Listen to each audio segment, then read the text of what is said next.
Meus amigos e minhas amigas, bem-vindos ao canal do Instituto de Economia da UFRJ. Sou Ronaldo Bicário e esse é o Conversas sobre o Mundo Contemporâneo. Nessa edição de número 53 do Conversas, nós vamos discutir com vocês sobre a crise. Essa crise que a gente vem conversando com vocês ao longo de todos os programas. Já teve programa que era a coisa está ruim e vai piorar, está muito ruim, vai piorar mais ainda, e parece que esse programa piorou mesmo. As nossas expectativas, as piores possíveis, vêm se... Bicalho, de repente a gente muda o nome do programa para Conversa sobre a Crise Contemporânea. É o Diário da Crise Contemporâneo. Tem o Diário da Crise do Dudu, a gente faz o Diário da Crise agora, né, do mundo, o mundo em crise, o mundo em desvario, a terra em transe, né? O barata voa, né, Bárcia? Tudo que essa confusão danada e, na verdade, com as instituições institucionais, as instituições internacionais se desmanchando, tendo maior dificuldade, nenhuma capacidade de coordenação, a economia enfrentando os problemas de inflação, baixo crescimento, quer dizer, uma barra muito pesada. A gente pensou que já tinha vivido tudo na pandemia, né? Que a barra pesada era a pandemia. A gente veio numa sequência, né? A crise financeira de 2008, a pandemia, a guerra, né? E a cada rodada de crise, essa crise ela vai se tornando maior e vai se tornando mais desestruturante. Então, esse tema da crise, né? Essa crise que se agrava, é justamente esse que é o tema desse Conversa sobre o Mundo Contemporâneo 53. Hoje nós estamos aqui com a nossa mesa tradicional, aqui na nossa madrugada de quarta-feira para quinta, não é isso? É o horário tradicional que nós gravamos para você. Depois, quando acabam os jogos, né, Baixa? Os jogos do Campeonato Brasileiro, aí que a gente vai gravar. Então, rodada foi boa. Estou vendo. Acho que é a primeira vez que o Baixa faz um programa com a camisa do Fluminense, não é, Baixa? Não me lembro de você fazendo, não.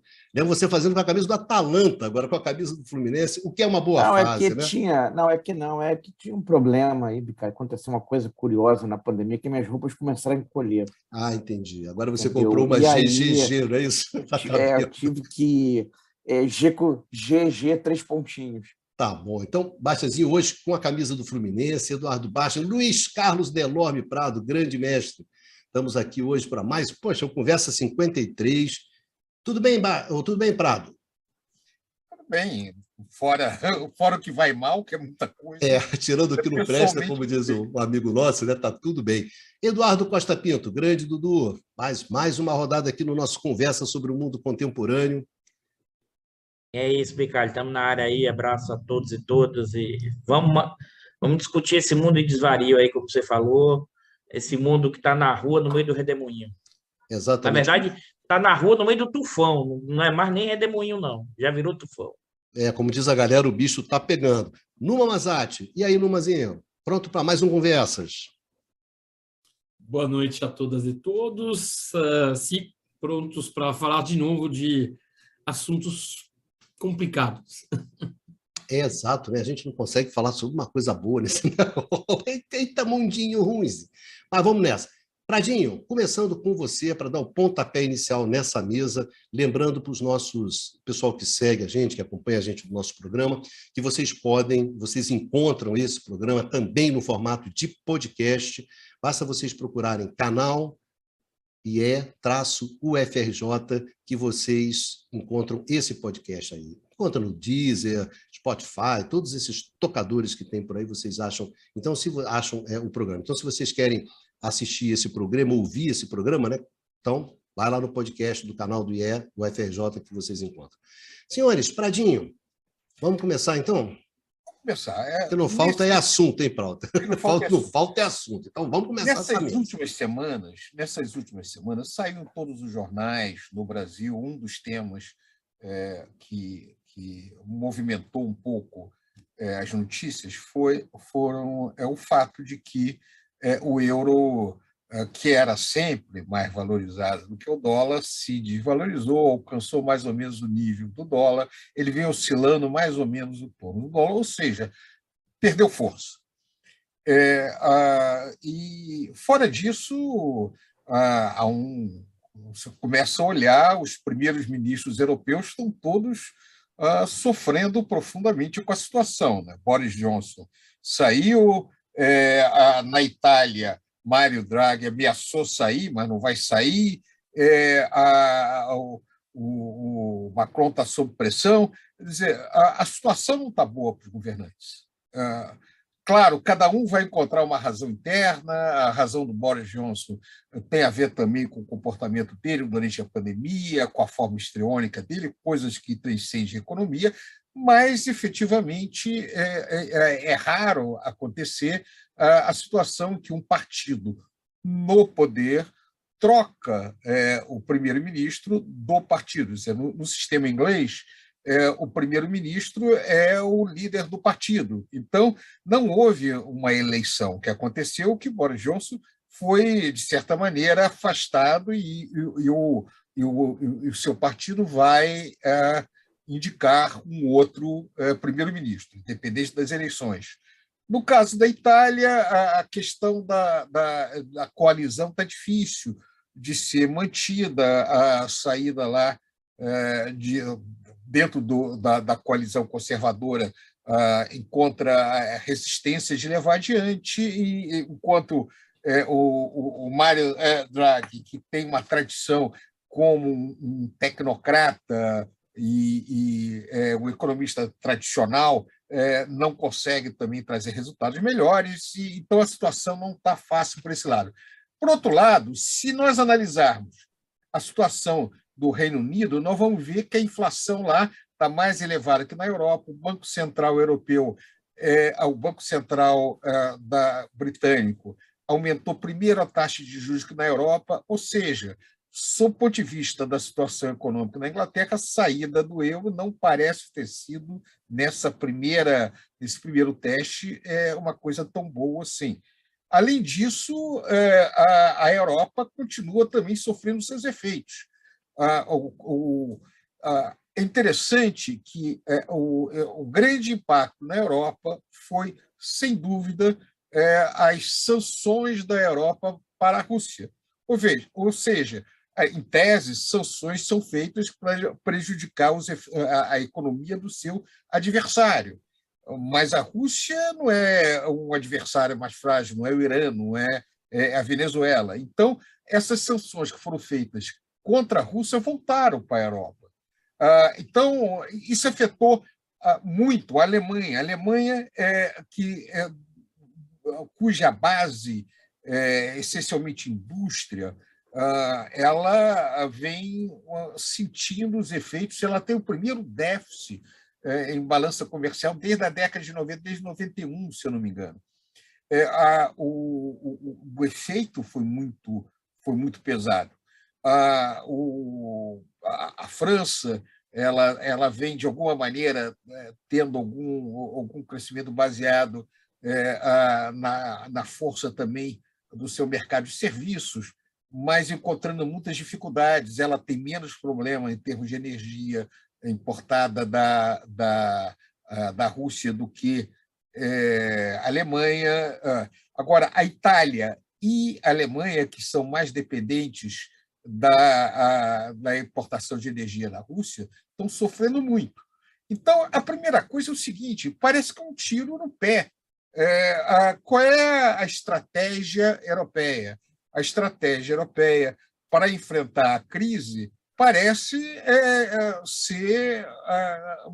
não ter uma boa resposta no curto prazo. Ela não tenta, de alguma maneira, minimizar o tempo da guerra, continua ecoando um pouco a agenda americana, que, de certa maneira, apesar de estar com uma crise também grande, está numa situação melhor que a Europa. Ou seja, a natureza da situação atual faz com que a China e os Estados Unidos, de certa maneira, as duas grandes potências, sejam relativamente menos afetadas. No caso da China, até de certa maneira beneficiada, porque comprando energia mais barata e várias coisas, nos Estados Unidos não, mas menos afetado do que a Europa. Aparentemente, o resultado das sanções está sendo, claro, vai afetar alguma coisa a Rússia, mas vai afetar muito também a União Europeia e a Grã-Bretanha.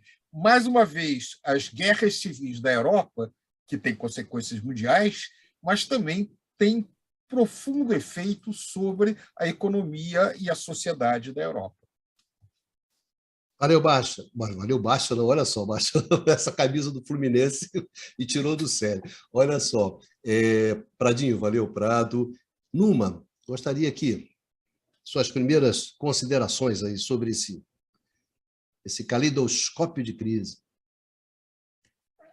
Pois é, o Luiz Carlos já colocou algumas das principais temáticas, que a gente vai tratar hoje, mas eu acho que, como vai ser posteriormente comentado pelo Eduardo Bastian, e bom, acrescentar também alguns elementos, a gente tem, de fato, um cenário complicado que se caracteriza na Europa por conta da situação energética, que alimenta um fenômeno inflacionário que já estava presente, já se afirmou, no ano passado, depois das retomadas da retomada das economias após a pandemia. Além disso, a gente vai ver, de fato, uma instabilidade política em algumas das principais economias europeias. Na verdade, só a Alemanha, por enquanto, escapa dessa instabilidade política, mas, se não, no caso da Inglaterra, com a saída do Boris Johnson, no caso da Itália, com essa demissão mesmo recusada pelo presidente italiano, do presidente do Conselho, Mario Draghi. No caso da França, não esqueçamos que o início desse segundo mandato do Macron como presidente está sendo bastante complicado, já teve voto de confiança, ao qual foi submetido o governo, enfim, é uma situação muito complexa porque, na verdade, a gente tem o encontro de problemas de natureza estrutural, ou seja, que vem já de fenômenos que tem algumas décadas, que se juntam a esses elementos mais conjunturais, bom, como foi o caso durante a crise da Covid, da pandemia, e como vem sendo o caso também mais recentemente, após a guerra, o início da guerra russo-ucraniana, e suas consequências sobre o setor energético. Então, o que a gente vê? A gente vê que, de fato, no caso do Mario Draghi, por exemplo, no caso do italiano, interessante ver que todo mundo, quando se lê os artigos, enfatiza o quanto haveria supostamente uma unanimidade, uma quase unanimidade em relação ao apoio ao Draghi. Como mencionou Luiz Carlos, o Draghi supostamente teria esse perfil técnico e faria um governo técnico, só que não tem nada de governo técnico. O que o Draghi, o governo Draghi? O governo Draghi é simplesmente cortar o gasto público, tirar uma série de transferências sociais ou diminuí-las, pelo menos, e uma obsessão absoluta com a disciplina fiscal. Ou seja, no caso de um país como a Itália, que já está numa trajetória de crescimento muito baixo, na verdade, há quase 4 décadas, o Draghi não tem nada para oferecer. E os problemas que começaram a se manifestar dentro da coalizão italiana têm também a ver com isso. Tem também a ver com o fato que esse tal de governo técnico não tem, no fundo, muito a oferecer, além de uma suposta estabilidade, uma suposta respeitabilidade que conquistou o Draghi, ocupando as funções de presidente do Banco Central Europeu. Bom, ok. No caso da França, a mesma coisa. obviamente, você tem, no caso da França, como no caso da Itália, como no caso da Inglaterra, você tem uma situação de uma parcela cada vez maior da população que sejam trabalhadores com emprego, que sejam trabalhadores desempregados, que têm salários reais que se ficaram estagnando nos últimos anos e pelos quais, de fato, o fenômeno inflacionário mais recente, sem mecanismos de, vamos dizer, com o termo mesmo de Eduardo, indexação, de indexação, né? Sem mecanismos de indexação, simplesmente isso significa um empobrecimento imediato dessas populações. Tá? E no caso energético, tudo bem, a situação ainda não é muito dramática, por quê? Porque a gente está no verão na Europa. Mas esperem começar o inverno, esperem começar a necessidade de usar calefação. E aí é sempre a situação, você tem sempre esse efeito duplo, né, negativo sobre as parcelas mais pobres da população, porque são aqueles que, em geral, vão ter os alojamentos menos isolados termicamente, que vão ter os sistemas de calefação menos eficientes, que vão usar muita calefação via eletricidade, que, obviamente, fica caríssima, ou calefação via gás, que também, por conta das dificuldades crescentes de abastecimento em proveniência da Rússia, se torna também muito complicado. Tá?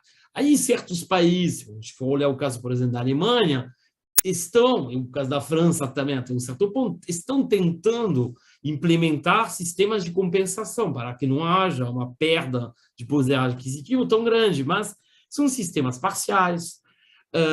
No caso da Itália, não tem, por enquanto, nenhum dispositivo muito claro que vai ser assim, para ser implementado. No caso inglês, como já foi mencionado, a Inglaterra vai ficar com uma taxa de inflação elevadíssima em relação ao padrão histórico mais recente. As estimativas, obviamente, a gente está só em julho, então é difícil, mas as estimativas vão de 12% a 13% de inflação para esse ano. Tá? Imaginem se não houver uma reposição dessa inflação, se não houver indexação. Não tem, como eu falei, nenhum mecanismo automático. Dá licença, só fazer uma observação. Na Inglaterra, as pensões, aposentadoria, etc., são fixas, elas não são indexadas. Isso. Elas são fixas em termos nominais. Nominais, quer dizer, elas não são indexadas. Então, quando há inflação um pouquinho mais alta na Inglaterra, os velhos sofrem muito. Eles começam a ter problemas. Então, isso é uma questão crônica na Inglaterra, no Reino Unido, já há muito tempo. Então, uma inflação de 13% na institucionalidade britânica é um desastre. Exatamente. E aí depois eu passo a palavra para os camaradas, a gente vai aprofundar mais. A que a gente está observando é que está acontecendo aí de formas diferentes em função dos países, com uma intensidade diferente em função dos países, já está acontecendo uma mobilização mais ou menos também organizada, mais ou menos centralizada, que vai confirmar, vai aumentar a pressão em cima dos governos e essa instabilidade que a gente observa, que a gente podia atribuir em cada país a situação, configurações específicas da paisagem política local, na verdade, tem a ver, sim, com esse panorama estrutural, geral e agravado, né, muito pelo fenômeno inflacionário mais recente. Valeu, Numa. Costa Pinto. Vamos lá. Eu vou pegar um gancho aqui e reforçar o que já foi dito pelos colegas. Eu quero dar o destaque, né, na questão energética. Né? Se a gente abre os jornais hoje, inclusive brasileiros especializados em economia, a discussão toda, né, passa pelo seguinte: a Rússia está chantageando a Europa com a possibilidade de corte do gás. A comunidade europeia, né, em reação, está propondo um racionamento de 15% no consumo de gás na Europa. Mas não só. O FMI, no seu blog, tem um artigo dizendo o seguinte: se a Rússia resolve cortar totalmente o gás para a Europa, o PIB da Alemanha, a estimativa deles, poderá cair em 5%. Tá? Eu queria chamar a atenção aqui, e que já foi dito pelos colegas, né? A União Europeia e a Europa, eu não sei o que realmente aconteceu. Meu pai costuma dizer o seguinte: entrou A no motor. E por que eu estou falando isso, entrou A no motor?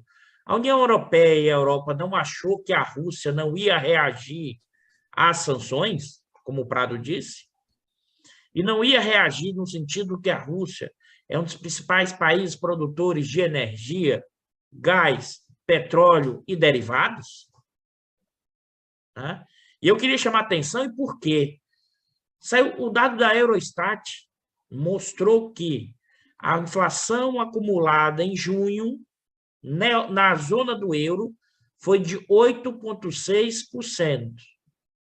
Agora, vocês sabem quanto foi a inflação de energia nesse período? 41,9%. Né? Praticamente, a contribuição dá quase 50%, dá em torno de 40%. Ou seja, a inflação da zona do euro hoje, praticamente metade dela é efeito direto do setor energético. E lembre que o setor energético é insumo para transporte, então tem os efeitos indiretos da inflação. Como assim efeito direto? Se aumentou o querosene de aviação, aumenta o custo da passagem de avião, aumenta o preço do custo de transporte. Isso vai aparecer o preço da passagem de avião.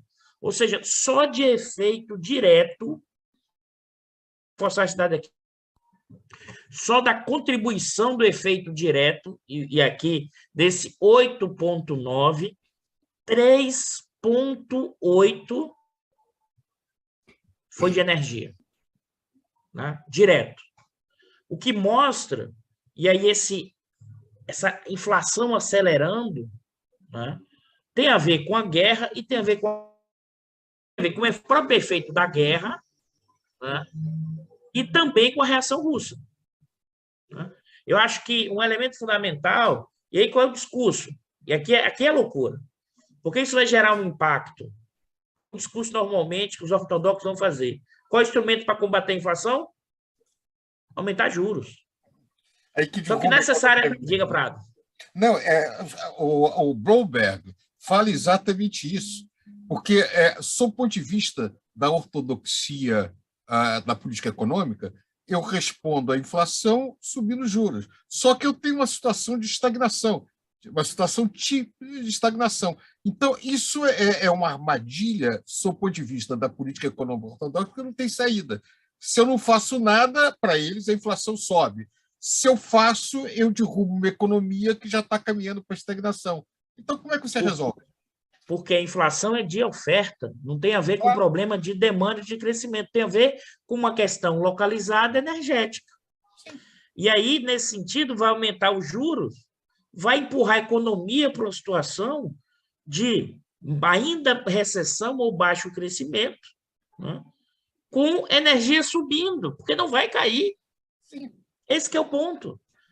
Ou seja, é um cenário de uma dimensão do efeito das sanções e da guerra, né, que, só para vocês terem ideia, nesse próprio documento da Eurostat, você já tem país do euro aqui, deixa eu só confirmar o dado, vamos lá.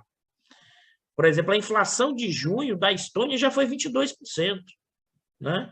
Da Grécia, 11,6% no acumulado. De Portugal, 9%, né? Da Itália, 8,5%. Da Olha Alemanha... a Polônia. A não Polônia... é zona euro, não é zona euro. Polônia, 14,2% baixa. Uhum. Eu sabia que estava alto. 14,2. Alemanha, 8,2. Significa dizer o seguinte: um elemento central para entender a crise é entender o setor, as sanções, e nesse momento, sobretudo, as sanções, a questão da disputa energética. E aí talvez botar o bicalho, nada segue sem questão de energia, sem custo barato de energia. E claro, isso vai prejudicar sobretudo os mais pobres, porque a inflação 40% de energia e alimentos, tabaco e álcool é os 8%, isso vai bater direto, né, sobretudo nos mais pobres, né, na Europa, isso vai tensionar politicamente cada vez mais. Acho que eu queria dar esse destaque da questão energética para a gente iniciar essas rodadas, juntando com o que já foi dito aí pelo Prado, pelo Numa, pelos colegas. Valeu, Dudu. Bom, agora, como um velho meio de campo, né? Dá uma girada de bola agora do outro lado do campo. Na verdade, a crise ela não é só uma crise europeia, né? Ela é uma crise mundial, que você tem crise também nos Estados Unidos, na América Latina, enfim. Bom, o Brasil é um exemplo, né? Ou seja, a questão do que se vive hoje no mundo, se vive uma crise global, né, Prado? A gente pode falar que a gente não tem uma crise global. A crise de energia é uma crise global. Então, seguindo isso, eu vou botar o bastãozinho na roda e vou colocar um pouco do lado de cá, não é isso? Olha, a crise não está só na Europa. Pegando o exemplo aqui do nosso vizinho, né, dos nossos irmãos, os argentinos, né, que eu acho que é um bom exemplo de como é que essa crise acaba rebatendo aqui e tornando certas situações que já eram difíceis, né, Baixa, muito mais difíceis ainda. É isso aí, Baixa, inaugurando essa belíssima camisa GGG do Fluminense. Fala aí sobre nossos irmãos argentinos. Né? Acho que é G exponencial. No dia que o Cano decidiu lá, né, cara? Falar isso, e Argentina e Fluminense, bigode, né? Hoje falando, né? Algumas poucas horas atrás, o Fluminense virou o jogo contra o Goiás, né? Com o gol do argentino, né? Teve o Cano e depois o William Bigode, que fez o terceiro. Meu tema seria a despedida do Fred. Mas já que o assunto é crise, né, é incompatível. Incompatível. Né? Então, o meu destaque é crise argentina. Né? E como acho que eu já falei em outra oportunidade, né, crise argentina se tornou praticamente uma redundância.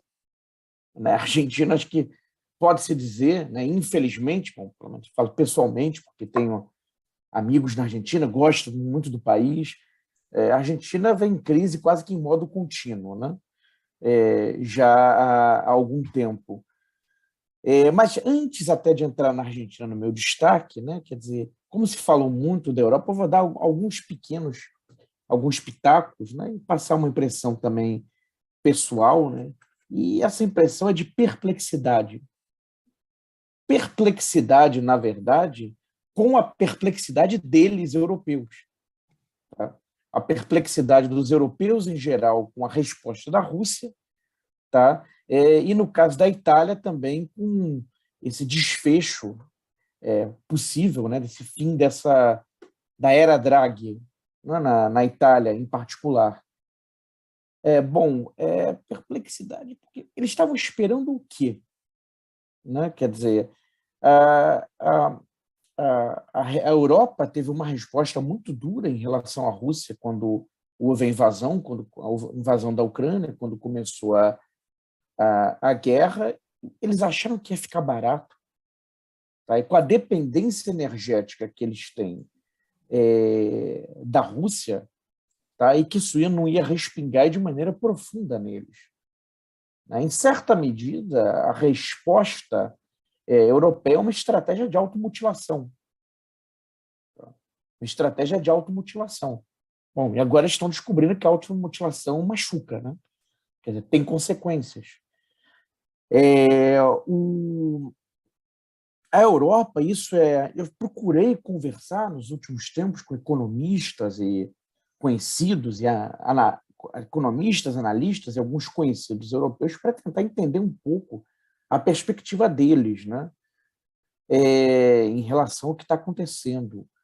E o que eu consegui depreender, claro que levando em conta que é uma amostra reduzida, é que é uma incapacidade de entender o que vinha sendo feito com a Rússia nas últimas décadas.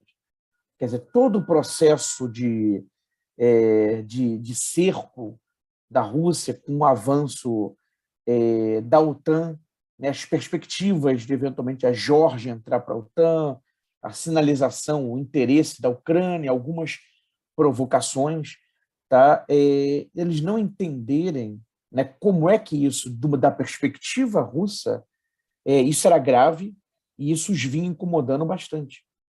Então, ao não conseguirem isso, eles só enxergam a agressão russa, né, que, na perspectiva deles, é uma agressão injustificada. Bom, eu não vou aqui justificar a agressão, que isso é, sim, um rompimento do direito internacional, a invasão de um outro país soberano sem uma agressão prévia, tá? Mas eles enxergam simplesmente o gesto da Rússia, né, como algo quase que no vácuo, né, injustificável no vácuo, e, na perspectiva, então, no entendimento deles, a Rússia implodiu todas as pontes possíveis que tinha construído com o Ocidente. Tá? E junta-se a isso um medo muito grande da Rússia, né? Uma coisa que é muito forte, que é até curiosa, talvez já tenhamos comentado em outros programas, que pelo menos nos últimos 200 anos, não foi a Rússia que invadiu o Ocidente. A Rússia foi invadida pelo Ocidente, pela França, pela Alemanha, e ela só avançou para o Ocidente em resposta depois de ter sido invadida.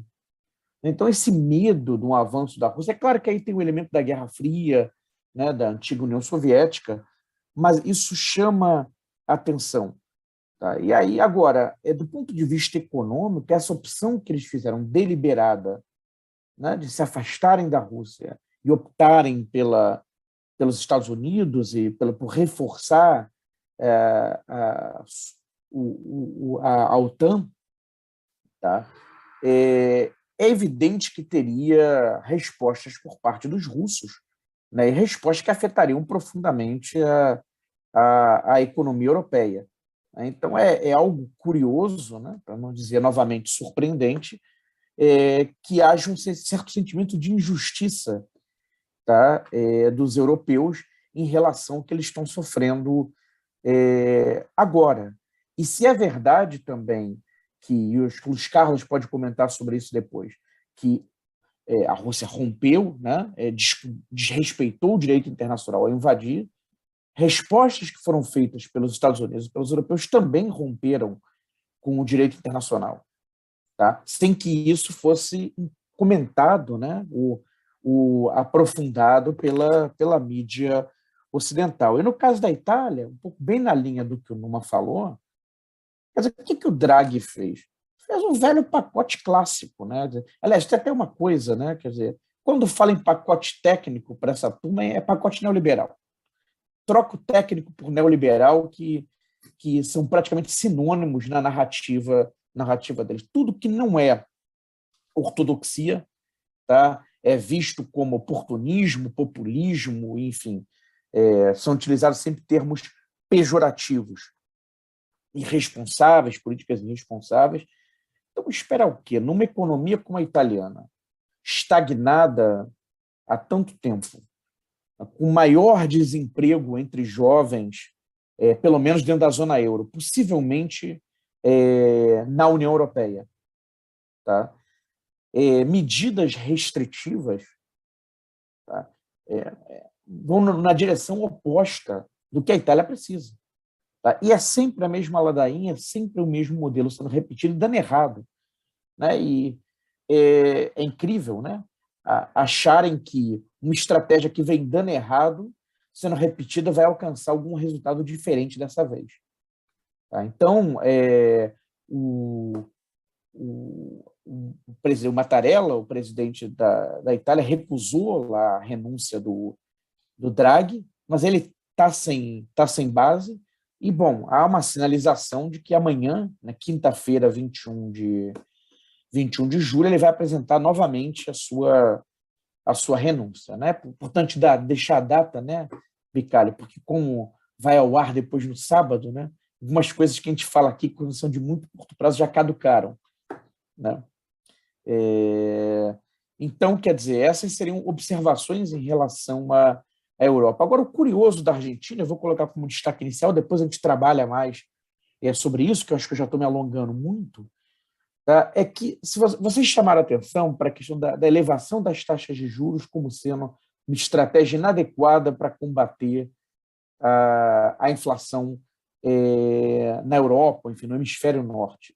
Só que na Argentina, na verdade, o que eles precisariam é de aumento de taxa de juros. As taxas de juros são muito baixas na Argentina, para a inflação que ela tem. Inclusive, as taxas de juros reais foram negativas por um bom período. Há uma resistência em aumentar os juros na Argentina. E não pela via da demanda, até porque aí seria um tema até mais de discussão teórica, né? Bom, na minha perspectiva, a taxa de juros, o impacto sobre o crescimento não é tão grande assim. Tá? O que seria interessante para o combate à inflação, tá? E a inflação também não tem causas de demanda, majoritariamente, em particular nessa crise atual, que é definitivamente por choques de oferta, choques de custo. Só que na Argentina, a Argentina tem um problema, tá? De uma crise externa que já vem de longa data, uma escassez de dólares. Tá? O que ela precisaria era de uma taxa de juros mais elevada para, na verdade, conter saída de dólares ou, eventualmente, aumentar a atratividade, né, das aplicações em pesos. Tá? Então, é por aí, é pela via do câmbio, tá? E não pela via da demanda, de controle de demanda, que, aí, no caso argentino, contrariamente, e concordando com o que vocês falaram em relação ao hemisfério norte e à Europa em particular, tá? Para o caso da Argentina, esse deveria ser o caminho a ser adotado. Tá? Depois a gente pode aprofundar mais, e quando a gente abre agora para os emergentes, né, acho que algum dos amigos vai querer falar sobre Sri Lanka, né, que tem questões interessantes, então a gente também já abre aqui para o segundo bloco. Né, mas dada a ênfase que foi dada à Europa, acabou sendo inescapável, né, dar alguns pitacos sobre o caso europeu. É isso, Pradinho.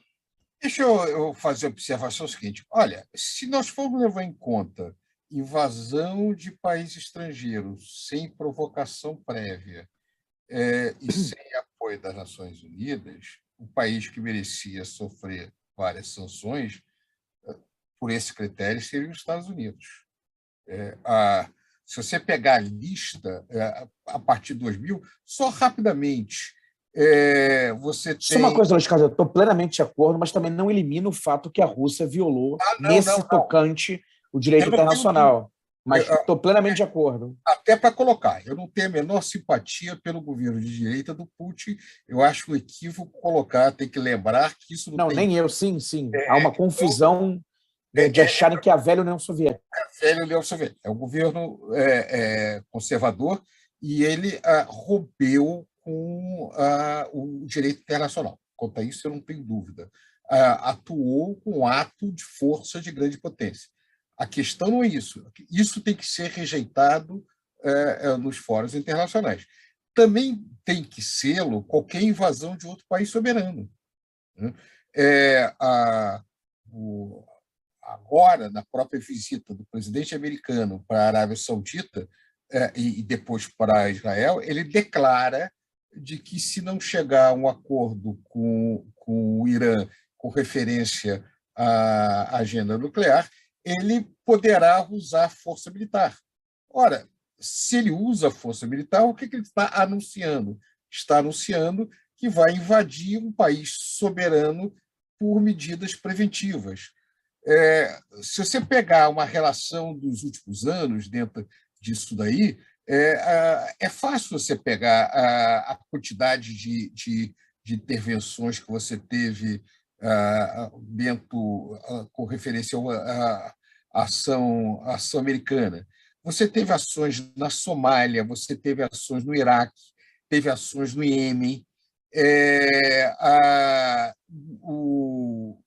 uma infinidade de países onde efetivamente você teve alguns casos até humanitários. Tem a posição americana, muitas vezes, é importante até para manter a paz, mas muitas vezes extremamente agressiva dentro dessas circunstâncias.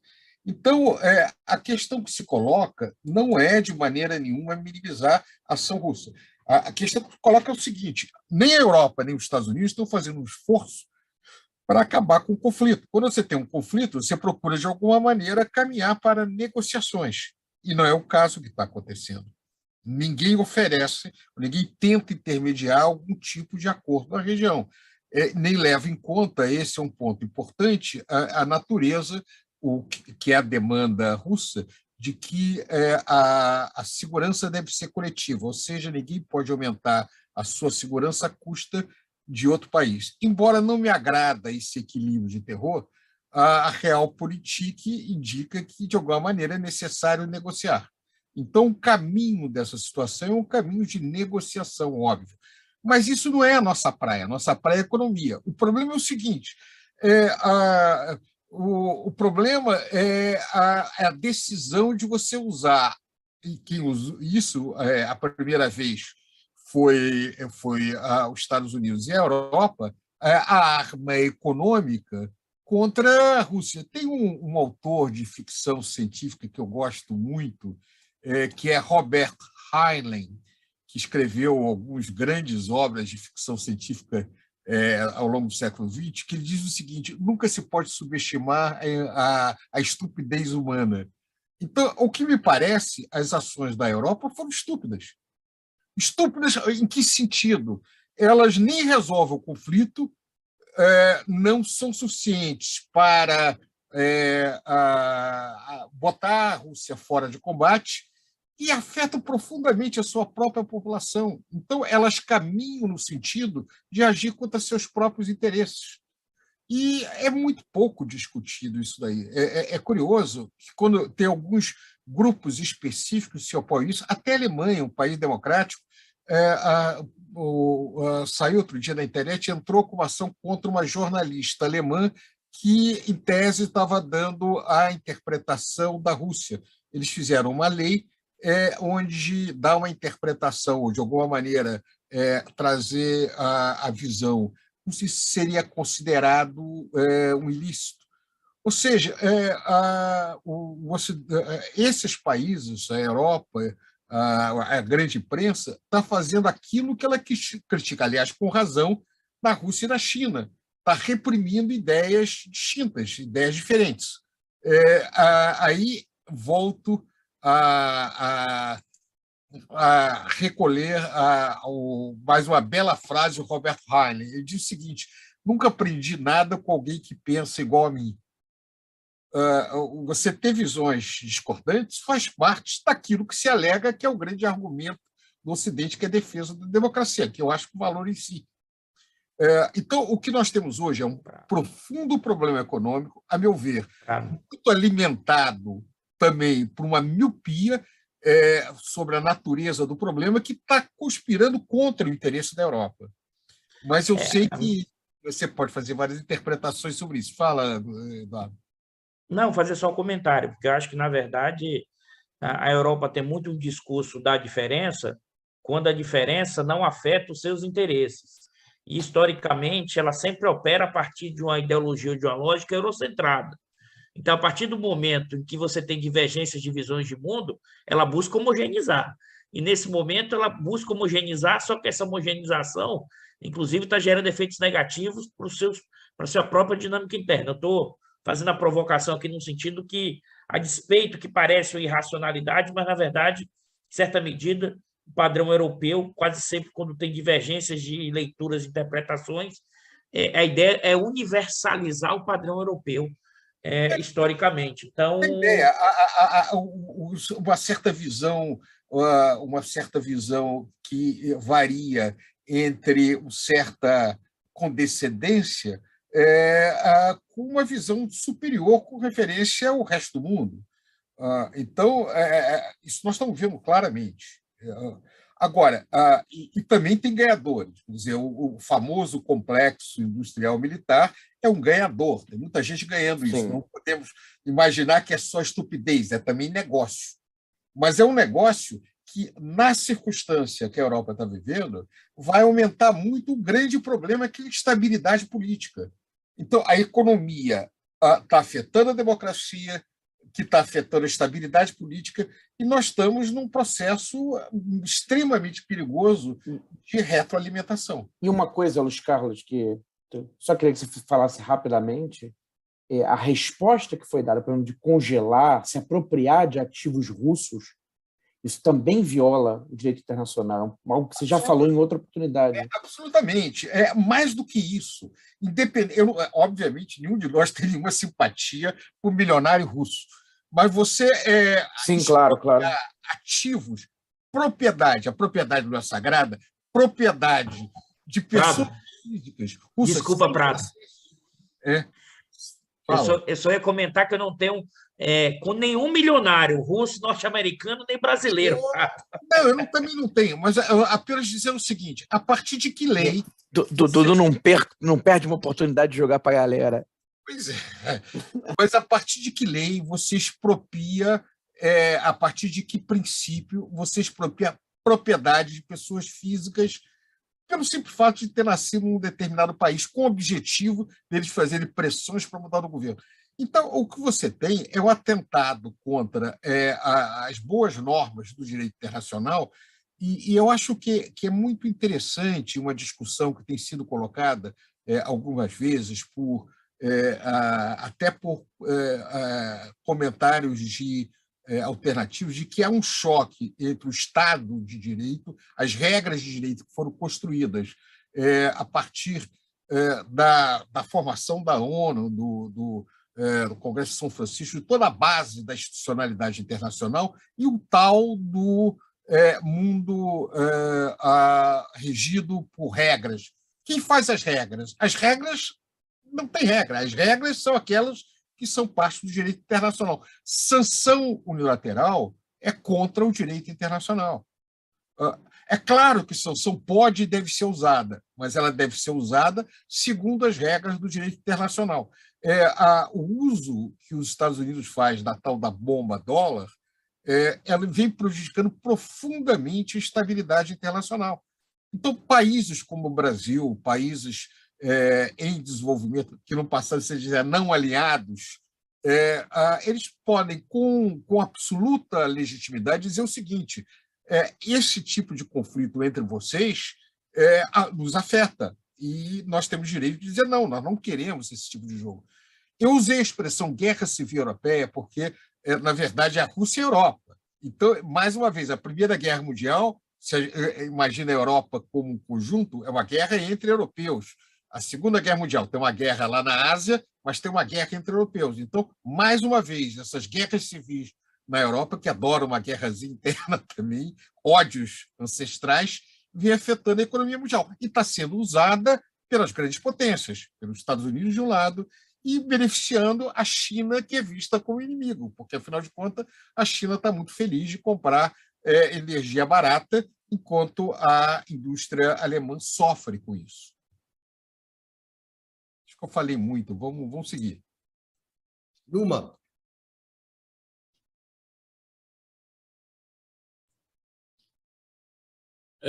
Bom, vamos fazer alguns comentários, né, em relação ao que... Serão breves. O europeu entre nós, Numa. Fale alguma coisa sobre a Europa. Estão caindo de pau na Europa. Não, é que... Eu só queria falar uma coisa, Numa. Os seus comentários serão breves. Vocês já falaram bastante sobre a questão da guerra, a parte mais geopolítica, então não vou acrescentar muito nessa questão, mas do ponto de vista energético, tem que tomar também um certo cuidado com um elemento que é verdade, que você está tendo, num curto prazo, um problema na parte energética na Europa, você vai estar tendo um problema também de curto prazo nos mercados internacionais de grãos, particularmente, obviamente, de trigo, porque a Rússia tinha se tornado, junto com a Ucrânia, um grande exportador mundial de trigo, mas não esqueçamos uma coisa, a Rússia só se tornou um grande exportador de trigo no período mais recente. Tá? Então, por exemplo, tem muitos comentários comentaristas falando, nossa, a gente vai entrar numa crise prorrogada, atingindo os mercados internacionais de grãos, isso vai provocar assim, episódios de fome duradouros em países da periferia. Eu tenho minhas dúvidas em relação a isso. Tá?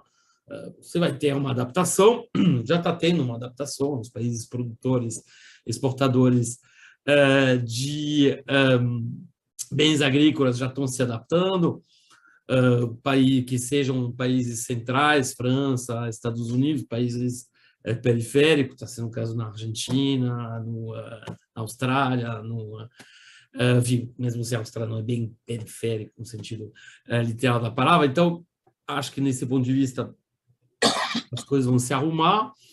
Do ponto de vista energético, tem uma questão assim que se coloca de facto no curto prazo. Bom, os 15% de economia do qual falou o Dudu, meu camarada Costa Pinto. Na verdade, isso não é uma novidade, gente. Isso já foi praticado por um país que se chama Japão, imediatamente depois do tsunami, em particular, pelo fato que várias usinas nucleares, não só Fukushima, foram atingidas e teve, de fato, que fazer a economia. E o Japão realizou 15% de economia.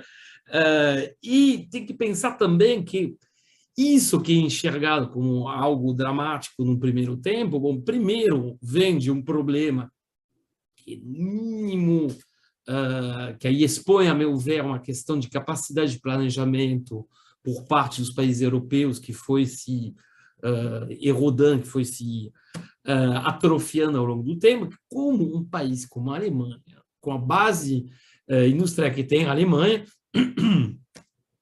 vai ficar tão dependente de importações em proveniência da Rússia. A grande questão é essa, o que não faz o menor sentido, ainda mais dentro da configuração geopolítica que é cada vez mais tensa que estava se configurando. Tá?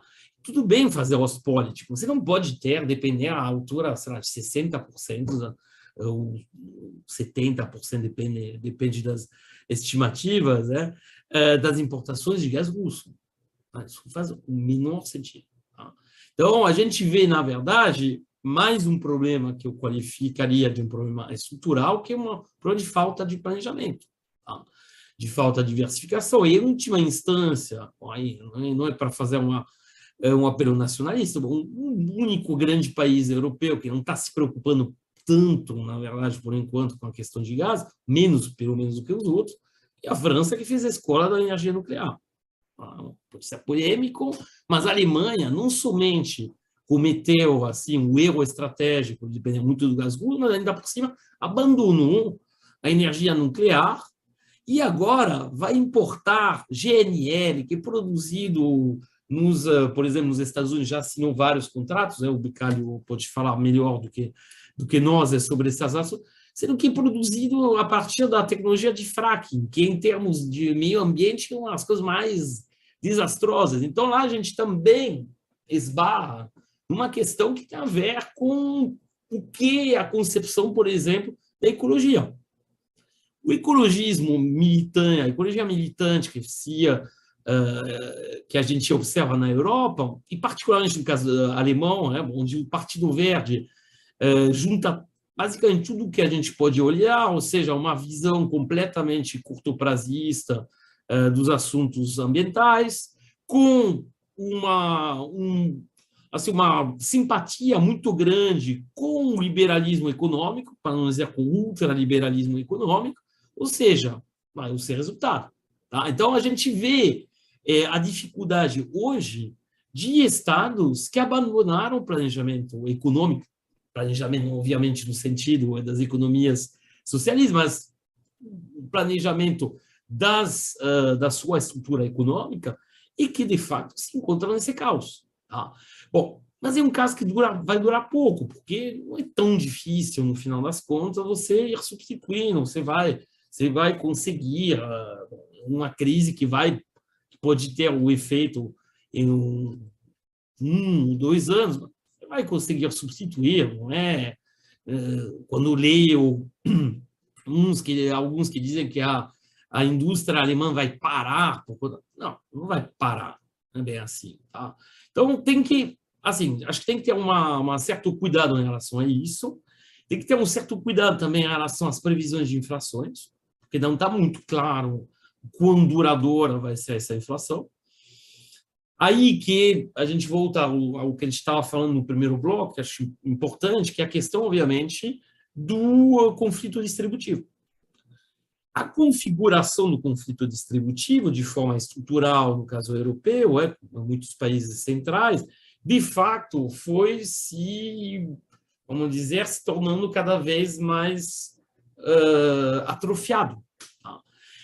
E até o surgimento de movimentos não coordenados, de movimentos anárquicos, como os jalecos amarelos na França, ou manifestações que a gente podia observar também em outros países da Europa, tudo isso, na verdade, é um produto de décadas de enfraquecimento dos movimentos trabalhistas.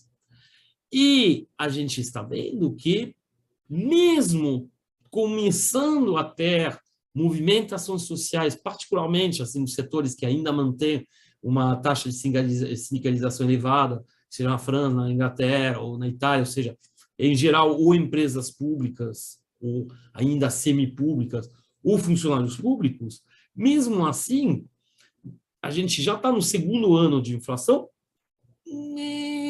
Bom, e aí o Eduardo até pode comentar não sou Eduardinho Bastian, podia ter comentado não está tendo reposições salariais muito significativas. Tá? Porque a gente está, e de novo, insisto, a gente está numa situação estrutural do mercado de trabalho dos países, na maior parte, pelo menos, dos países europeus, com diferenças. No caso da Alemanha, os sindicatos são pelegos, então, bom, eles nem brigam para aumentos de salário. Tá?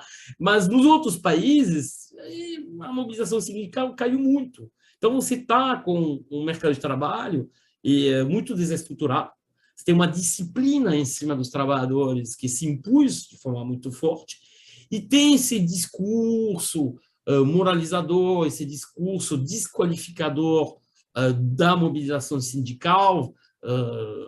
E aí a gente sabe que a grande mídia, em geral, participa desse movimento, um espectro largo do mundo político participa desse mundo, que estigmatiza os trabalhadores ao dizer que eles não têm solidariedade, não são prontos a se sacrificar. Bom, esse discurso é muito bonito, mas ele está esbarrando cada vez mais uma realidade física. Então, essa mobilização que está, por enquanto, muito desestruturado, ela, a meu ver, ela começa até de formas não necessariamente muito positivas, vide o crescimento dos partidos de extrema-direita com algum conteúdo social, como foi o caso na França, nas últimas eleições, mas como a gente vai ver também em alguns outros países. E, enfim, algo tem que, assim, alguma movimentação vai ter que capturar esse descontentamento crescente que é alimentado pelo fenômeno inflacionário recente. Tá? Então, a gente vai ver o que vai acontecer, mas eu garanto para vocês que a falta de estabilidade política, mobilizações pontuais que vão talvez se tornar cada vez mais frequentes e cada vez mais organizadas vão aparecer. O que isso vai gerar, veremos. Tá? Mas esse é um elemento certo. Bastianzinho? Fazer alguns comentários aqui em relação às colocações do Numa, que acho que trouxe uns pontos bem interessantes. Tá? Bom, questão que ele falou numa passagem da transição em 2 anos, não sei exatamente o que ele quis falar com isso, acho que o Bicalho é quem pode melhor tratar desse assunto aqui entre nós, mas talvez um ajuste a essa situação, do ponto de vista energético, em 2 anos, talvez seja muito otimista. Tá? Pelo menos as análises que eu tenho lido, é claro que tem as catastrofistas, mas 2 anos, realmente eu não vi nada próximo a isso. Tá? Agora, muito interessante o que o Numa falou da situação da Alemanha. Eduardo, se eu posso fazer uma Pois não, claro. Que tem a ver um pouco com esse elemento, mas que tem a ver mais ainda só com a questão dos grãos. Nunca esqueçam que esses discursos catastrofistas, vai faltar, isso é muito bom para certas pessoas.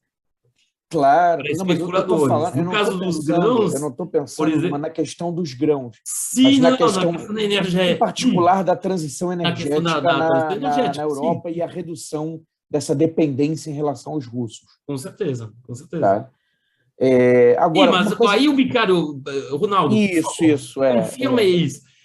Essa história que os terminais de GNL precisavam de anos para construir, pelo jeito, bom, eu li uma notícia segundo a qual a Alemanha já comissionou 4 e que eles ficariam prontos em 6 meses. Isso condiz com a realidade ou não? A gente tem que ver com o Bicalho, né? Bicalho. Bater martelo, né? Não, o que acontece é o seguinte, gente, essa questão de você construir um terminal de GNL não é uma planta gigantesca. Por exemplo, aqui, para vocês terem uma ideia, em 2008, quando a gente teve um problema no caso brasileiro, que era fornecimento de gás, etc., aí teve até substituições dentro da Petrobras, e eu sei que a gente construiu, acho que alguns terminais de resgasificação, assim, num tempo bastante curto, sabe? A questão não é simplesmente você simplesmente construir. Não estou falando de uma refinaria, tá certo? Também não é uma planta não é uma central térmica também, são plantas de regasificação, gente. Você tem um gás natural, você vai liquefazer esse gás, né? Vai transformar isso num líquido para ele diminuir o volume, para ele poder ser transportado com mais facilidade, coloca isso dentro do navio, quando chega no terminal, né? Você tem, entendeu, Bárcio? Você tem que simplesmente regasificar. Regasificar é mais simples do que você, né, liquefazer, que ali você ainda gasta energia, etc. Então, você construir terminais de regasificação não é uma coisa assim do outro mundo. Tem razão, quer dizer, você pode construir. Agora, é claro que esse tipo de questão, ela muda completamente o mercado de gás. Porque o mercado forte de gás natural liquefeito, de GNL, é a Ásia, principalmente o Japão, sempre foi um grande importador de GNL. Então, você já tem um mercado consolidado na Ásia de GNL, né? O gás americano sempre ficou nos Estados Unidos, inclusive era proibido você exportar gás no caso americano, né? Acho que só na época do Obama é que você começou a construir plantas de gás, tá certo? De liquefação para você poder exportar. E tem uma questão nos Estados Unidos, eu não queria muito, né? Mas só vocês tocaram. No caso americano, se você tira esse gás dos Estados Unidos e exporta esse gás, é claro que isso rebate também no preço de gás dos Estados Unidos. O preço do gás nos Estados Unidos é importante dentro do projeto de reindustrialização de certas áreas nos Estados Unidos, etc., etc. Eu só estou falando o seguinte, quer dizer, o mais importante é a retirada da Rússia. Essa retirada da Rússia, você retira uma oferta que tem um impacto sobre o preço. É esse impacto sobre o preço que afeta a indústria europeia, que afeta a indústria alemã, etc., etc. Você sempre, tendo dinheiro, que é o caso europeu, ou Numa, para nós é difícil, entendeu? Mas se você tem recurso, quer dizer, qual o problema da Alemanha ir lá construir planta de regasificação? Por exemplo, você vê em termos de regasificação, um ponto que é fundamental, a Espanha. A Espanha tem uma ótima capacidade de regasificação, mas como é que você faz para atravessar os Pirineus, entendeu? Você tem que construir gasodutos. A Espanha tem uma enorme capacidade de Você regasificação. tem que construir gasoduto que atravessa os Pirineus e chega lá do outro lado, entendeu? Aí construir gasoduto não é a mesma coisa que construir planta de regasificação. Isso dá mais trabalho. E com relação, e só para terminar, acho que isso é um monte de discussão. Se vocês querem discutir isso, vocês veem lá no Curto Circuito, que é o meu programa, que se discute. Bicalho agora tem programa, tá, pessoal? Eu estou numa carreira solo agora, entendeu? Então, você compra o meu CD que você vê. Não, mas eu acho o Bicalho é o John Lennon, né? Exatamente. Não, tudo errado. Eu acho bonito. Aspiramos não com o mesmo fim. Mas não abandonou a banda. Continua. Mas não, só para terminar, Dudu, eu acho o seguinte, Numa, e essa questão, né? Não, é porque a minha sobrinha me perguntou isso outro dia, até para a Lúcia, minha mulher, sobre isso, né? Também trabalha nessa área de energia. Essa coisa, né? Por que os alemães compravam o gás dos russos? Porque era um gás barato para caramba. Porra. É isso. Esse era o ponto. Sabe essa coisa assim, da onde? Né, Baixa? Até parece que os caras fizeram assim um desvio. Como é que vocês mas é perigoso. Sim, mas era muito barato, cara. Esse até, Bicalho. Mas é falta de planejamento isso. Isso é uma outra discussão. Falar, setor privado. Em cima do que o Numa tinha falado, é que, inclusive, na Alemanha agora, o debate agora que nós, né, temos que nos afastar dos russos, a transição energética e repensar o modelo energético se torna algo mandatório. Agora, isso significa que, previamente, eles estavam ignorando a geopolítica. Né? E acho que a gente falou sobre isso em algum programa anterior. Tá? Essa dependência então, que se cria com a Rússia não tem problema. Né? Globalização, o que importa é exatamente comprar mais barato. Quem que tem aqui pode me oferecer o melhor produto, está perto e é barato? A Rússia. Então, vamos com a Rússia. Compramos da Rússia. Compramos muito da Rússia. Gente, mas não, desculpa, mas aí eu desculpo. Gente, vocês acham mesmo que a Alemanha... Sabe essa coisa assim? O Stiglitz também escreveu isso. Né? Como é que a Alemanha pôde, não sei o quê. Você acha o quê? Que a Alemanha... É custo de produção, a Alemanha pessoal. É otária? A Alemanha faz o papel de otária nessa história toda, entendeu? Olha só... Bom, mas o ponto foi uma aposta da Merkel. Nossa, você sabe, foi uma aposta da Merkel. Uma aposta pesada. Não se esqueça que quando cai... Você sabe disso, você foi lá, visitou, inclusive, em loco o leste europeu, você e Numa, né, se eu não me engano.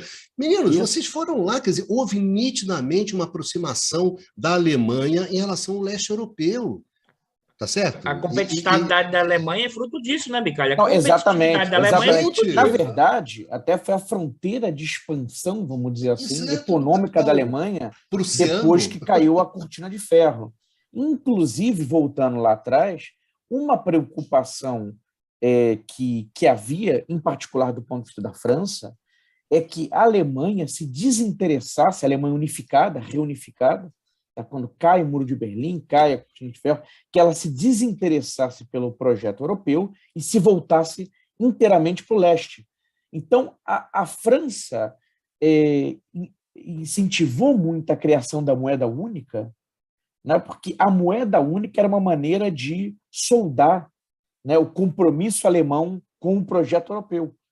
Tá? Não, o meu único problema é isso. Senão a Alemanha fica pagando assim de otária, né? Porque a Alemanha é otária pra caramba. Construiu o Nord Stream 1, não é otária, o Nord Stream 2, céus. É isso que o Prado fala. Céus, eram os russos? Bicalho, uma coisa tem que qualificar é que, bom, havia um risco. E esse risco era real e está se mostrando agora. Né? Havia um risco nessa aposta.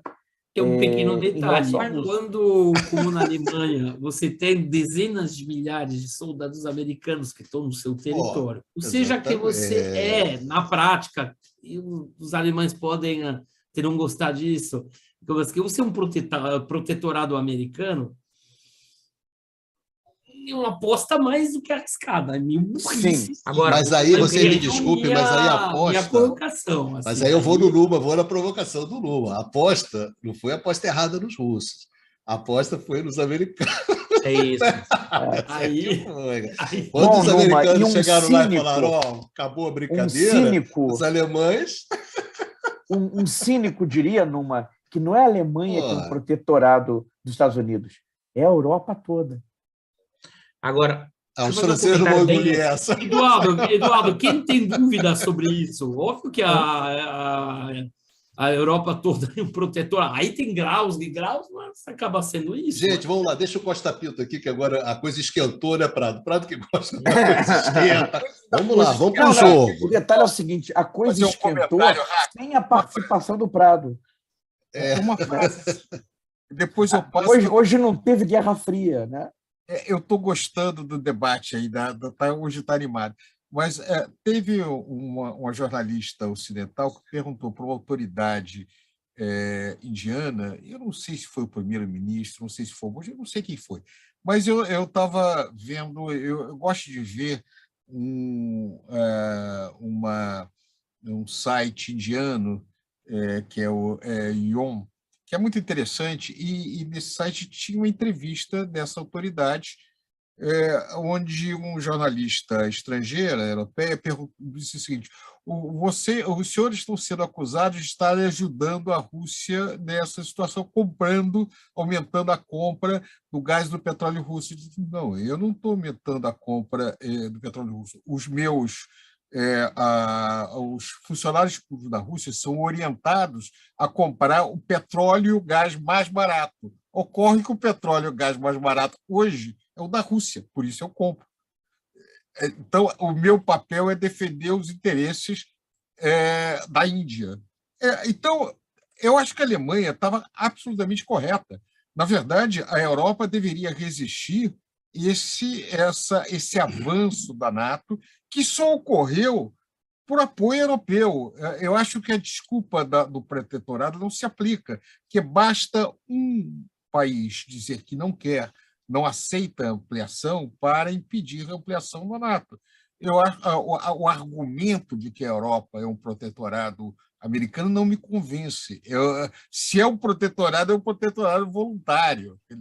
Eles se colocam nessa situação.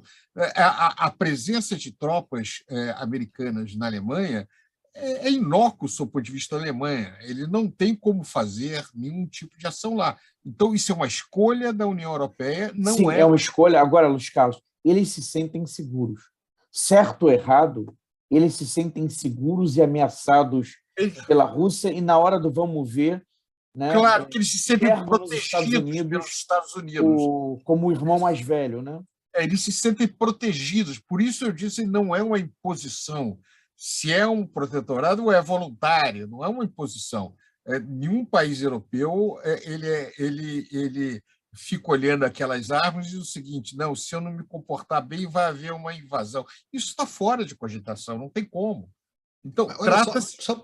Essa coisa de depender, só um pequeno exemplo aqui. Por exemplo, semana passada, a grande preocupação que você tinha era que você com uma greve que você teria na Noruega, e isso afetaria o fornecimento de gás, né, da Noruega para a Europa no meio desse contexto todo. Aí, pressão lá dos sindicatos noruegueses, o pau comendo lá. Aí você fica perguntando assim, aí o que você ia falar assim? Tá vendo o que dá a depender desses noruegueses? Essa coisa também. Aí, no final, não teve a greve, ele respirou, né? Mas se tem a greve, isso que dá você depender da Noruega, você depende de sindicato, isso que dá a depender de norueguês, entendeu? Quer dizer, gente, e por que então que você compra a gás da Noruega? Não é isso? Ah, cara, desculpe. Mas Bicalho, pensar também essa questão da globalização. Essa questão é a diversificação das fontes. Isso, Numa... A questão da globalização. Fazendo a diversificação, rapaz. Toda aquela da globalização, Bicalho. Quando veio a pandemia, tá, e o pessoal se deu conta ali que para fazer instrumentos médicos, enfim, era altamente dependente da China, né, e de alguns outros países, tá, que a capacidade, que aí era uma questão de segurança também. Né? Na verdade, acho que a pandemia e agora o conflito russo-ucraniano está apontando para o seguinte, né? Quer dizer, essa aposta na globalização, e não tem problema, você sempre pode importar, que está tranquilo, você não ter produção local. Tá? É claro que não dá para ser uma produção local em tudo, tá? Mas essa dependência de importados, que não tem problema, o mundo é global, a economia está globalizada, as cadeias globais, tá? Acho que uma lição que se retirou, e também acho que a gente já falou sobre isso em algum outro programa, tá? Possivelmente eu mesmo, tá? É uma lição que se tira da pandemia e desse conflito, é que, olha, tem que ter planejamento, tem que ter estratégia e tem que internalizar ou reinternalizar parte dessas cadeias. Fala, Eduardo. Vai lá, Dudu.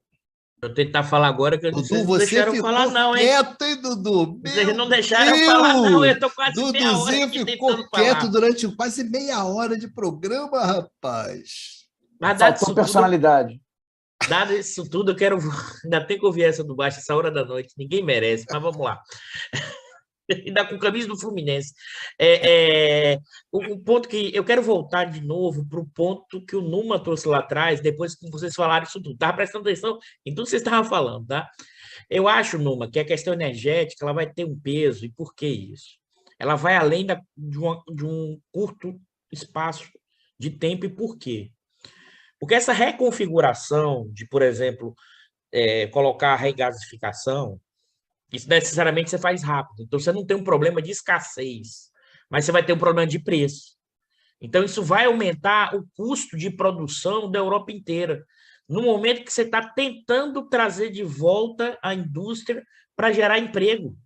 Então, os chineses vão ganhar competitividade comparativa, porque você vai ter... Eles estão com energia mais barata comprando da Rússia, com desconto, né?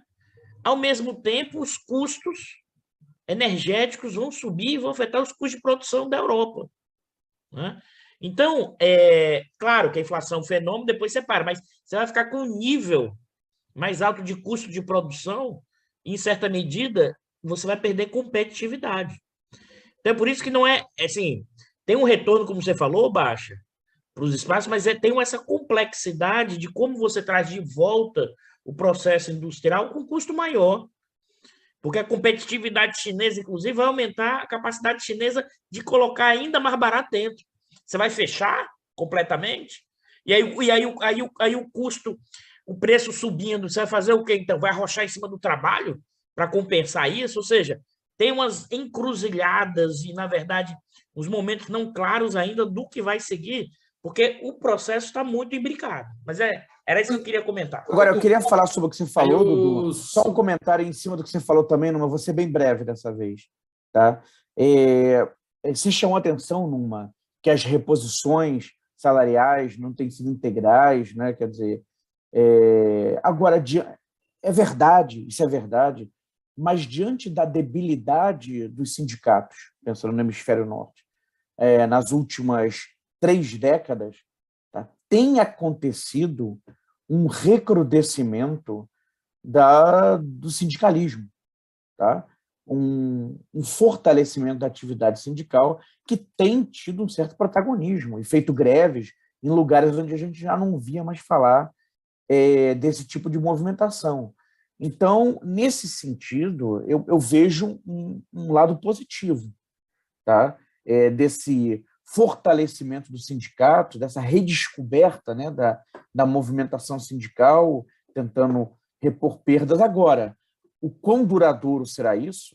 Tá? Aí é uma outra história, né? Se vai ser uma coisa simplesmente episódica, né, e à medida que as coisas forem voltando ao normal, tudo volta a ser como antes nas relações capital-trabalho, é algo não descartável, talvez até o cenário mais provável. Agora, você falou também dos coletes amarelos, e acho que uma coisa que você quis falar sobre isso é que a insatisfação, tá, vinha sendo canalizada por esses movimentos difusos, tá, que, inclusive, tinha um lado perigoso, porque também tinha ali a facção, tinha o lado da extrema-direita que entrava no meio desse processo. Tá? Então, quer dizer, vendo esse tipo de representação tradicional, né, institucionalizada, que é o sindicato assumindo a dianteira, mesmo que não conseguindo reposições integrais, dessa luta, tá? Sendo quem está canalizando essa voz, me parece uma coisa interessante, ainda que possivelmente seja só um piscar de olhos. Vou fazer uma pergunta para o Numa. Você levantou, você tem toda a razão de que a Europa tem condições de responder à escassez de algum desses produtos, aumentando a infraestrutura em determinados setores, etc. Mas eu acho também que o Dudu tem razão no seguinte. Aliás, eu tenho visto alguns jornalistas falando de que a Rússia não está sofrendo tanto agora, mas vai sofrer mais quando a Europa definitivamente encontrar alternativas que vai encontrar. Mas a questão não é essa. A questão é que as alternativas que a Europa está encontrando são alternativas mais caras. A Rússia, aparentemente, está fazendo infraestrutura para entregar os produtos para a China, para a Índia, para a Ásia. Isso não pode significar um aumento muito grande da competitividade da Ásia vis-à-vis a Europa, ou seja, em vez de ser uma solução, vai ser uma armadilha. Eu acho que esse ponto que o Dudu levantou é muito interessante. Como é que você vê isso, Numa? Então, acho que tem vários aspectos. Primeiro, tem que pensar. Essas mudanças que vão ocorrer na matriz energética, apesar que são investimentos também. Isso vai gerar emprego. Inclusive, as cadeias produtivas associadas ao setor energético na Europa são bastante internalizadas. Ou seja, você tem, assim, uma produção de bem de capital local, realizada localmente, você são empresas que têm um vínculo forte, assim, as fornecedoras desses equipamentos com os governos. A EDF, né? Interessante você comentar isso. Então, você tem que pensar que tudo isso vai ser demanda efetiva. Então, isso é um comentário igualzinho ao que o Brasil está fazendo. Tudo isso é demanda efetiva. Então, não acho, por exemplo, na França vai ter um programa da construção de 12 EPRs, né, que são aquela nova geração lá, de reatores nucleares que são muito mais produtivos, tem um potencial produtivo muito maior do que a antiga geração. Então, isso é bom para a indústria europeia. Primeiro ponto. Segundo ponto, essa reindustrialização na Europa, se falou um pouco, reindustrialização no sentido de trazer de volta, de reinternalizar no espaço europeu uma produção que foi relocalizada na Ásia.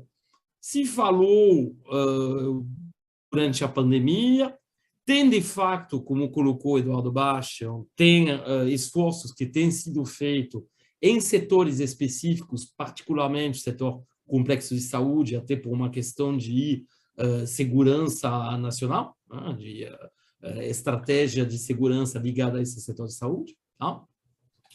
Só que, no resto, a gente não tem visto muita coisa.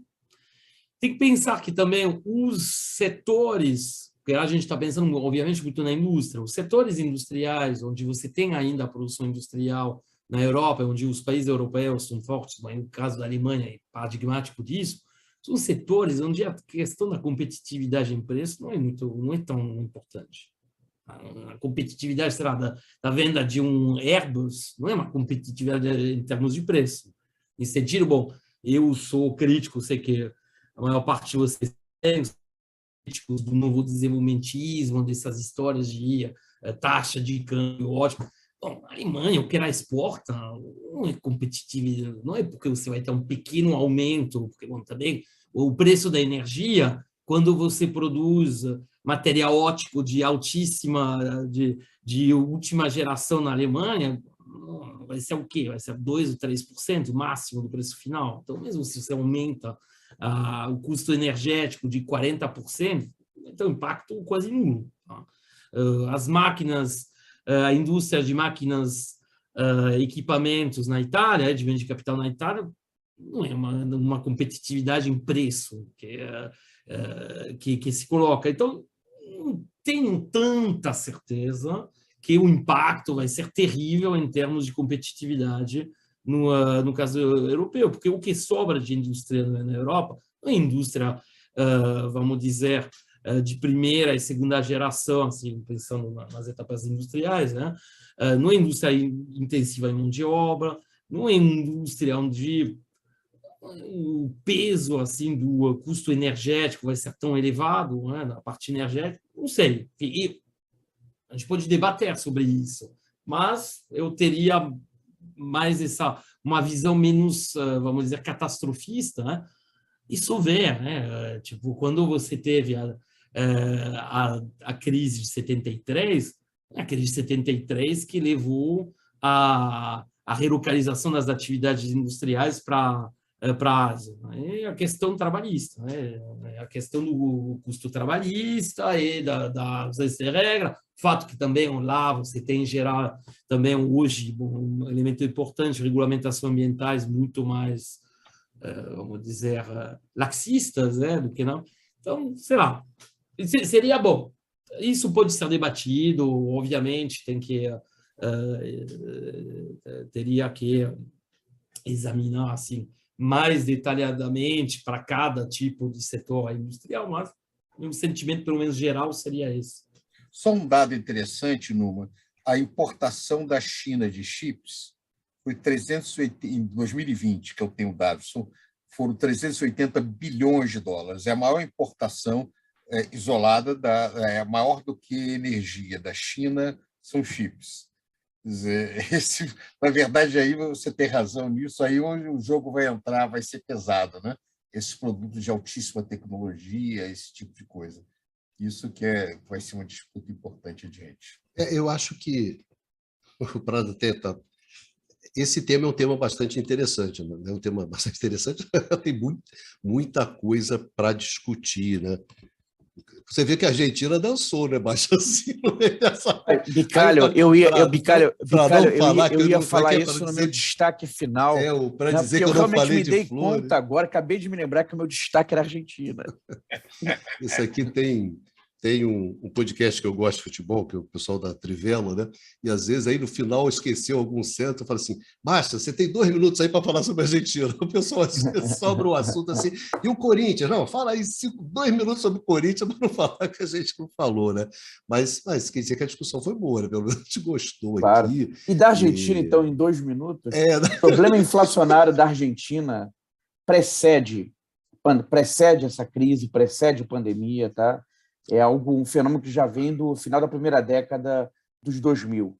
E a Argentina tem uma característica que a distingue de outros países, em particular do Brasil, que é uma elevadíssima vulnerabilidade externa. Tá? E que é muito complicada porque deixa, sim, os governos argentinos, aí, independentemente da orientação, tá? Com pouca margem de manobra. Tá? Mas é certo também que o Macri contribuiu para deixar a margem de manobra ainda menor. Valeu, garoto, lá matou no peito. 1 minuto e meio. Ouviu, Numa? Aprende, cara. Mas eu gostei simplesmente do seu precede, Eduardo Baixa. Mas eu gostaria de falar um pouco Mestre da concisão. Né? Seguindo a linha, vou tentar aqui seguir um pouco a linha do Baixa. Eu acho, Numa, que o problema de energia na Europa precede a guerra. Tá certo? Antes da guerra, o mercado de energia já estava muito pressionado na Europa, já você estava criando problemas no mercado de eletricidade, no mercado único europeu de energia, a coisa já estava pegando antes, já estava pegando a combinação de transição energética, mercado de gás aquecido, você já estava tendo uma inflação de energia já em 2021, na retomada, na saída da pandemia, que era uma coisa muito forte. Então, é um problema estrutural. É mais ou menos essa sua linha aí, Basta, quer dizer, precede a guerra. A guerra só veio esquentar, e não é à toa também que, em função desse problema, que a Alemanha escorregou pelo gás russo, tá certo? E o Numa sabe, pela energia elétrica barata que a França manda, né, daquela energia elétrica daqueles reatores todos já amortizados, que manda para a Europa, e que eu não sei se os franceses pretendem continuar mandando, tá certo? E aí, só para uma questão... Ainda mais para a Alemanha. Ainda mais para a Alemanha. Aí uma coisa que você lembrou bem foi isso, foi a aposta alemã e a aposta francesa. Na década de 70, os franceses apostaram na crise do petróleo, na crise de energia, no nuclear. E mantiveram essa aposta, mesmo com as reformas liberais, e o que rolou, né, desde os anos 70, os franceses não saíram dessa linha. E qual é a proposta agora? Você tem toda a razão. É 50 bilhões de euros para renovar o parque nuclear e mais 50 bilhões para novos reatores. São 100 bilhões que a EDF quer botar no jogo. 100 bilhões de euros. E você não faz isso com ações na Bolsa. Então, ó, fechar o capital, acabou a brincadeira. Nós vamos resolver esse negócio. A Alemanha não. A Alemanha decretou no governo que você tinha, né, Bastian, verdes e socialistas, decretou a moratória, depois a Merkel suspendeu a moratória, aí depois voltou para a moratória com Fukushima. Cara, o que você queria? Entendeu, Dudu? Tem que ter o gás russo, senão não tem esse jogo, não tem essa brincadeira. Agora, é claro que a Europa tem um problema que é um problema estrutural na área de energia. Complicado. Eu acho que essa que é a questão que é importante. Quer dizer, o gás russo era uma maneira de fazer, os alemães nitidamente, exatamente, era de sair dessa situação e fazer uma transição com o gás russo e com a energia elétrica francesa, entendeu? Então, era uma jogada ali que os alemães tentaram. Esperta, Baixa, não deu certo, mas que desse certo, era bastante esperta. Agora, eu só acho o seguinte, a Europa reclama, como é que a Europa foi depender tanto dos russos, né? Mas é que eu falei para o meu sobrinho, cara, você depende tanto dos chineses, olha o seu celular, o seu sapato, sua calça, sua camisa, você nunca pensou o quanto que você também depende dos chineses? Quer dizer, aí só para retomar, no final, e já convidando vocês para as considerações finais, que um âncora não é para ficar falando, senão com 5 esse negócio vai ser 5 horas de negócio, é a golinha, né? Que nem no futebol de salão. Goleiro tem que ir para a linha. Então, Baixa, é a questão que você falou, a aposta na globalização. A aposta foi essa. Apostou-se na financiarização, apostou-se na globalização, né, Dudu? Nas cadeias produtivas, global sourcing, pau. E porque isso, né, Dudu? Dava muita grana, gente. Dava muita grana. O que se pedalou no mercado financeiro, o que se pedalou nesse capitalismo nos últimos, né, Numa? Pô, peraí, cara, a galera pedalou muito. Ganhou-se muito dinheiro com esse negócio. E deu muito filme do Ken Loach, por outro lado, mas gastou-se muito. Peraí, poxa. Mas aí chegou uma hora que não deu mais. Não deu mais. E a conta você paga por quem? Você paga pelos trabalhadores, você paga pelos países mais fracos, você paga justamente para aqueles mais vulneráveis dentro da sociedade, que é o que está pintando, né? Pela enésima vez. A saída da pandemia, a saída da crise de 2008, a saída da guerra é o quê? É ferrar quem está embaixo. Prado, suas considerações finais. Bem, como deu para ver da nossa conversa, nós vivemos num momento de grande incerteza. Então, é muito difícil nessa circunstância. Nós, economistas, muitas vezes fazemos cenários, mas é muito difícil fazer cenários em momento de quebra de séries, de quebra de tendências. Então, a minha percepção é que nós estamos vivendo um daqueles momentos de bifurcação onde muitas coisas distintas podem ocorrer, desde, de alguma maneira, a Europa reencontrando o seu caminho, ou voltando a crescer de maneira mais vigorosa, ou até encontrando imensas dificuldades de fazê-lo. A Rússia, nessa aliança com a China, reencontrando o seu potencial de crescimento na base industrial, fazendo substituição de importações, ou, como alguns analistas europeus falam, sofrendo os efeitos de longo prazo, de médio e longo prazo, das sanções europeias. Os Estados Unidos podem se reforçar numa aliança da NATO, do NATO, onde o papel americano é muito forte, com as consequências disso, ou pode sofrer se o dinamismo chinês de outros países da região efetivamente consolidarem e botarem, que será uma coisa lenta, de qualquer maneira, em disputa o papel de reserva internacional do dólar. Então, nessa circunstância, muitas coisas distintas são possíveis.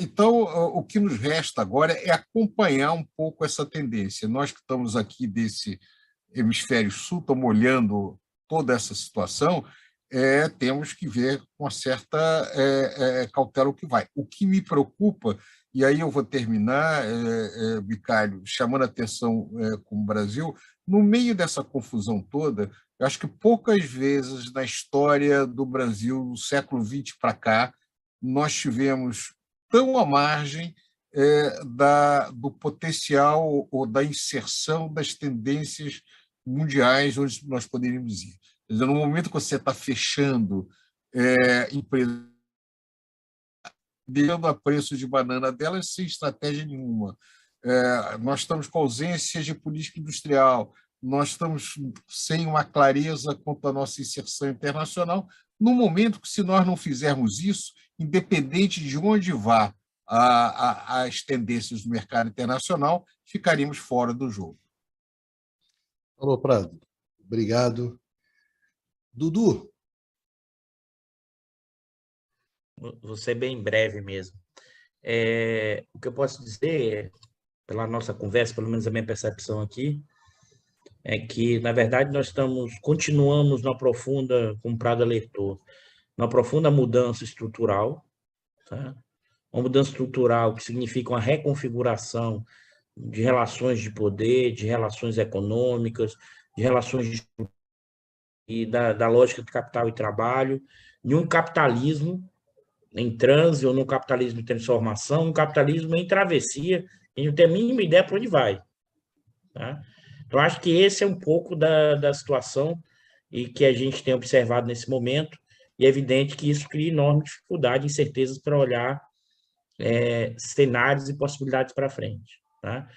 O que eu acho é que não há ainda nenhum sinal de que há possibilidade de estabilização num período curto de tempo.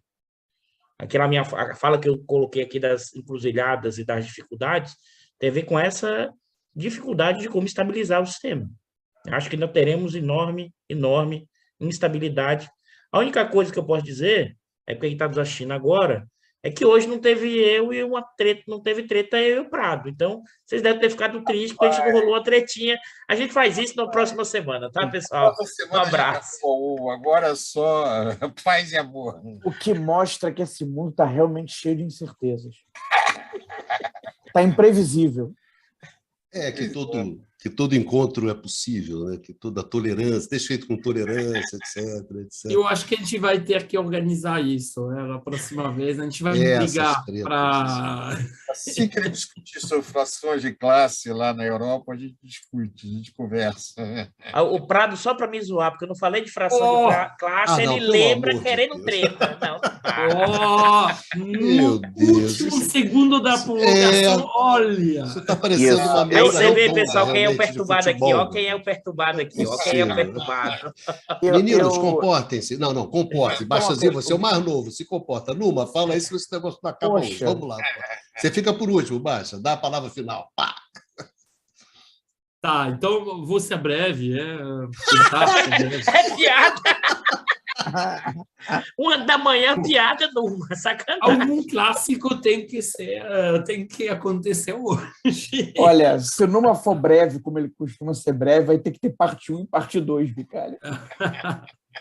Não, eu concordo totalmente com a fala do Luiz Carlos e do Dudu, do Eduardo Costa Pinto. De fato, a gente entrou, e, na verdade, com consequências de elementos estruturais que foram colocados, que foram se colocando e se solidificando nessas últimas 4 décadas, né?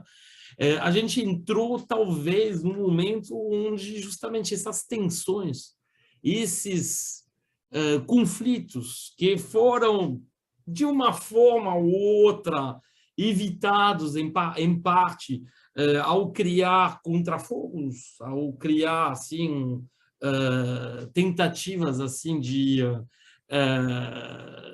vamos dizer, de desviar, né, desses elementos estruturais. Estou pensando, obviamente, na questão distributiva, né, como foi colocado pelos camaradas. Essa é uma questão essencial, como colocou o Dudu, por exemplo, na questão energética, e foi reforçado pelo Bicalho. Quem vai ser mais atingido, ao meu ver, são os trabalhadores mais pobres, mais que representam os estratos mais baixos, né, da escala salarial. E isso vai continuar alimentando, obviamente, tensões crescentes no espaço político. Um espaço político que também tem se reorganizado em vários países, né? O francês, por exemplo, os grandes partidos tradicionais quase que desapareceram, né, em termos de peso nas últimas eleições. Esse fenômeno ligado a outras circunstâncias já tinha acontecido no caso italiano, aí as reconfigurações também não criaram de novo um espaço organizado e, portanto, assim, a interligação entre os problemas sociais, problemas econômicos, tudo isso vai se misturando de fato para criar uma situação de instabilidade cada vez mais forte. E como um contexto geopolítico não tem se demonstrado, bem pelo contrário, muito apaziguado nos últimos tempos, aí realmente entramos numa era de grandes perturbações, né, que podem levar a grandes mudanças. Isso é difícil saber o que vai acontecer. Fui breve. Ó. Bastianzinho, vai lá, Bastianzinho. Fecha o programa, Baixa. Agora você fala do Fred. Não vou falar. Não, de fato, né, um período daquilo que a gente diria de mais dúvidas do que certezas, né? Acho que é o Dudu que gosta de usar a expressão das placas tectônicas, né, se colidindo, né? Um período de... Me apropriei do Milton Santos, tá, pessoal? Para dar o crédito. Milton. Legal.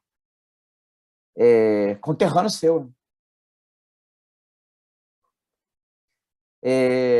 Bom, então, quer dizer, reconfigurações no plano geopolítico, né, tensões crescentes na relação capital-trabalho, né, e muita incerteza em relação para onde que isso vai caminhar.